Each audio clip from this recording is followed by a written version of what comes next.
Israel बंदूकें थामे America की गोद में बैठा अकेला योद्धा। दुनिया जल रही है और इजराइल उसे सेल्फ डिफेंस बता रहा है, सेल्फ डिफेंस कहकर तमाशा दिखा रहा है। कहानी शुरू होती है उस देश से जो हर जगह लड़ रहा है सिवाय अपने जमीर से। इजराइल अब कोई देश नहीं, एक वॉर फ्रेंचाइजी बन चुका है। गाजा में बमबारी, लेबनान में मिसाइल, सीरिया में ड्रोन हमले और अब अफ्रीका के कुछ हिस्सों में भी अनौपचारिक हस्तक्षेप करने लगा है। कहां नहीं है ये बंदूकें लिए फिरता। जहां बच्चे स्कूल जाते हैं वहां इजरायली टैंक पहुंच जाते हैं, जहां नर्सें घाव भरती हैं वहां F-16 बम छोड़ जाते हैं। अमेरिका की गोद में बैठा अकेला शेर है ये। इजराइल की बहादुरी का रहस्य क्या है? दरअसल मेड इन अमेरिका साहस है इजराइल का। जब दुनिया कहती है अत्याचार बंद करो, अमेरिका कहता है वी स्टैंड विद इजराइल। जब यूएन में गजा के बच्चों के लिए प्रस्ताव आता है, अमेरिका वीटो का हथौड़ा चलाकर कहता है नॉट टुडे। इजराइल वही बच्चा है जो स्कूल में सबको पीटता है और फिर प्रिंसिपल कौन? अमेरिका। प्रिंसिपल उसे टॉपर घोषित कर देता है। अरे साहब, जब पीठ पर सुपर पावर का हाथ हो तो इंसान भी खुद को भगवान समझने लगता है। सेल्फ डिफेंस का जादुई मंत्र है इजराइल के पास। इजराइल का सबसे बड़ा और सबसे शक्तिशाली हथियार है, क्या है? AK-47 नहीं, सेल्फ डिफेंस शब्द। बम गजा पर गिरा, सेल्फ डिफेंस। अस्पताल तबाह हुए, सेल्फ डिफेंस। पत्रकार मारे गए, oops, but still self defence. School उड़ाया, ह्यूमन शील्ड्स, यू नो। जब हर जुल्म का नाम रक्षा रख दिया जाए तो अत्याचार भी पवित्र बन जाता है। पल पल बढ़ता अलगाव और एक दिन की तन्हाई। आज इन देशों से इजराइल ताल ठोक कर बोल रहा है, वही देश धीरे धीरे कह रहे हैं enough is enough. Brazil, Chile, South Africa अपने इजराइल से एम्बेसडर्स बुला चुके हैं, अपने राजदूत वापस अपने देश बुला चुके हैं। स्पेन, आयरलैंड, नॉर्वे फिलिस्तीन को मान्यता दे चुके हैं और बाकी यूरोप भी अब आंखें मीचने को तैयार नहीं है।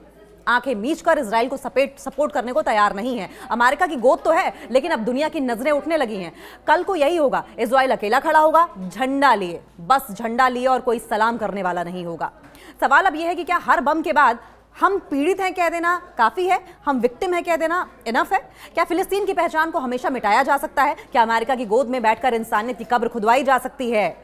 अब इस पर कंक्लूजन क्या है? कंक्लूजन यह है कि इजराइल आज जिन दीवारों के पीछे खुद को महफूज समझ रहा है, कल वही दीवारें उसके अकेलेपन की गूंज को वापस लौट आएंगी, सूद समेत वापस लौट आएंगी। बंदूकें तो बहुत है लेकिन भरोसा नहीं है, युद्ध बहुत लड़े हैं लेकिन सम्मान नहीं है। और जब दुनिया फिलिस्तीन को गले लगाएगी तो इजराइल देखेगा उसकी गोद में अब बस बारूद बचा है। फिलिस्तीन को मान्यता, जब भी फिलिस्तीन को मान्यता देने की बात आती है, इजराइल कहता है नहीं ऐसा तो मत कहो यार। इजराइल की बौखलाहट का महाव्यंग जरा आज आप सुन लीजिए। गजा में बच्चों को उड़ाओ, फिर कहो हम शांति चाहते हैं, और जब दुनिया कहे फिलिस्तीन भी देश है तो छाती पीटो। यही है इजरायली लोकतंत्र। दुनिया कह रही है कि फिलिस्तीन जिंदा है और इजराइल कह रहा है मुझे एलर्जी है सच्चाई से, आई डोंट वांट ट्रूथ।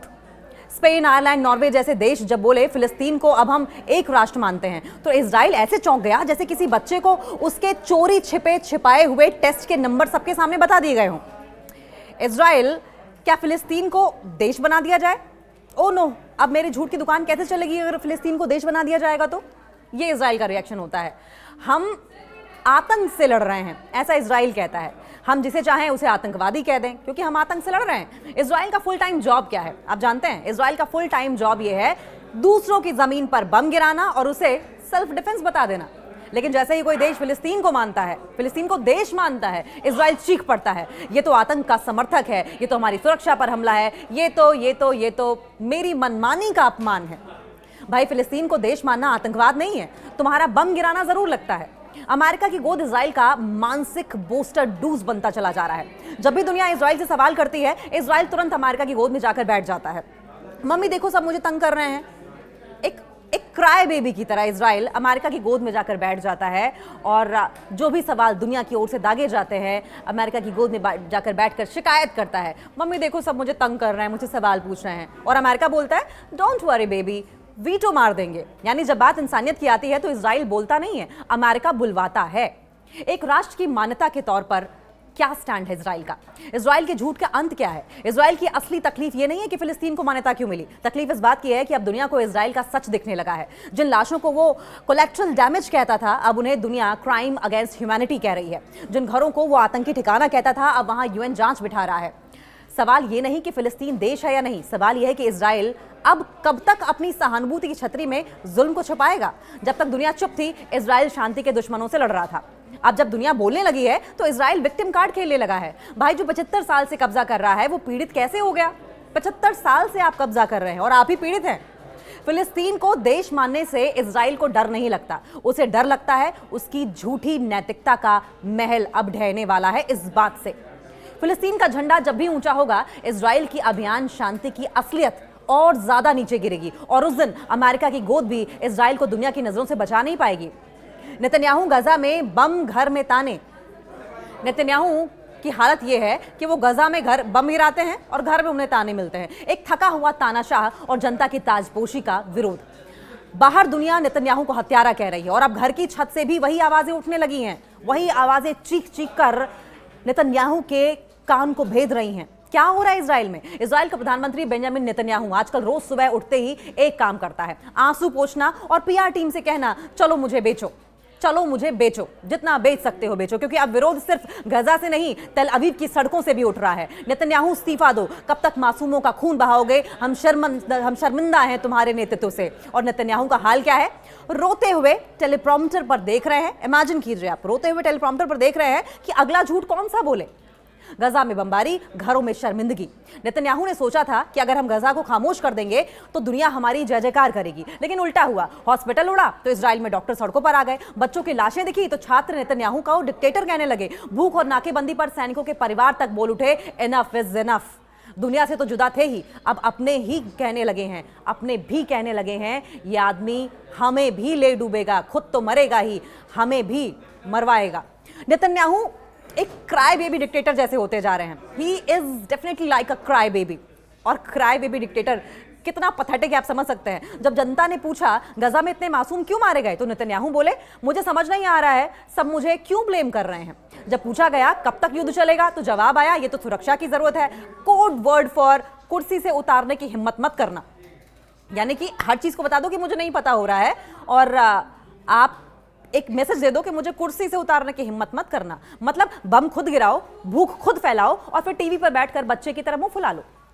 तो ये हालत है इजराइल के तानाशाह बेंजामिन नेतन्याहू के। तानाशाही का वो दौर जब जनता पूछने लगे ये जोकर क्यों बैठा है ऊपर। नेतन्याहू अब वो राजा है जिनके लिए प्रजा कह रही है ताज नहीं तराजू चाहिए और हिसाब भी। उनकी कुर्सी अब न्याय नहीं जुल्म की गवाही दे रही है। सेना थकी हुई है, जनता टूटी हुई है, देश अंदर से सड़ रहा है और नेतन्याहू बस कैमरे के सामने ब्रीफिंग दे रहे हैं। हम जीत रहे हैं, कैमरे के सामने कह रहे हैं कि हम जीत रहे हैं, हम जीत रहे हैं, और यही ब्रीफिंग बार बार दे रहे हैं। जीत या जनता की नजरों में हार। जब जनता तुम्हारे झूठ की स्क्रिप्ट से ऊब जाए तो तानाशाह को भी रियलिटी चेक मिल ही जाता है और इजराइल की जनता उनके इस झूठ से ऊब चुकी है। तो अब तानाशाह के सामने रियलिटी चेक भी आ रहा है। नेतन्याहू को लग रहा था कि गजा पर बमबारी से वो हीरो बनेंगे, लेकिन हो गया इसका उल्टा। दुनिया आईसीसी में वॉर क्राइम के लिए वारंट निकाल रही है। इजरायली जनता प्रधानमंत्री नहीं, लोकतंत्र के लिए लड़ रही है। बाहर हत्यारा, अंदर लाचार। नेतन्याहू अब एक थकी हुई स्क्रिप्ट बन चुके हैं। नेतन्याहू अब सिर्फ गाजा नहीं खो रहे हैं, वो अपनी जनता का विश्वास, देश का सम्मान और लोकतंत्र की गरिमा भी खो चुके हैं। तानाशाही की उम्र लंबी नहीं होती है और जब ताज शर्मिंदगी में बदल जाए तो क्राउन नहीं कोर्ट बुलाने लगता है। क्राउन नहीं बुलाता, कोर्ट बुलाता है। मिडिल ईस्ट की महफिल जमी और इजराइल को कुर्सी तक नहीं मिली। एक अकेले सुपर हीरो का अंत और अरब एकता का आगाज हुआ। कहानी कुछ यूं है कि इजराइल ने सोचा था कि बम गिराओ और दाढ़ी वालों को आतंकी कहो, फिलिस्तीन की जमीन पर बस्तियां बनाओ और फिर डिफेंस डिफेंस चिल्लाते रहो, दुनिया चुप बैठेगी। लेकिन अब सीन पलट चुका है। अब मिडिल ईस्ट के देश कह रहे हैं बस बहुत हो गया, अब संधि नहीं, साफ जवाब मिलेगा। अब अरब ने कहा है कि अबे हट। अरब से बार बार बातचीत की कोशिश होती रही, इजराइल फेवर में लेता रहा, लेकिन अब अरब की ओर से भी दुत्कार दिया गया है। इजराइल को कहा गया है अबे हट। इजराइल ने कहा अरे सुनो तो सही। सऊदी अरब ने कहा हम अब चुप नहीं रहेंगे। ईरान ने कहा हमारी नजरों में इजराइल अब सिर्फ एक जालिम है। तुर्की, कतर, ओमान, यूएई सबने सुर बदल दिए हैं और इजराइल टीवी पर बैठकर बोल रहा है कि हमें टारगेट किया जा रहा है, हम पीड़ित हैं, हमें बचाओ, हमें बचाओ। मतलब जो खुद को शेर समझता था अब ऊंची दीवारों के पीछे भीगी बिल्ली बना बैठा है।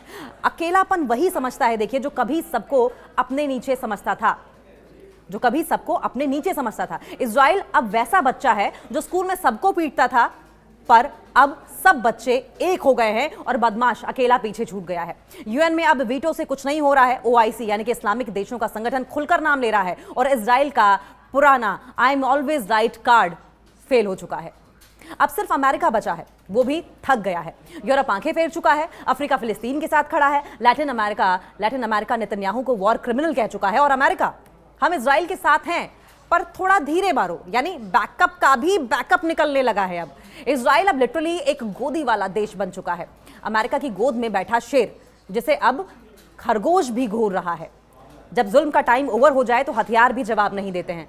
अब इजराइल के पास सिर्फ एक पुराना भाषण है, एक थका हुआ प्रधानमंत्री और कुछ अंतर्राष्ट्रीय वकील बचे हुए हैं। मगर जमीन पर क्या है? अरब एकजुट है, जुल्म का हिसाब मांगा जा रहा है।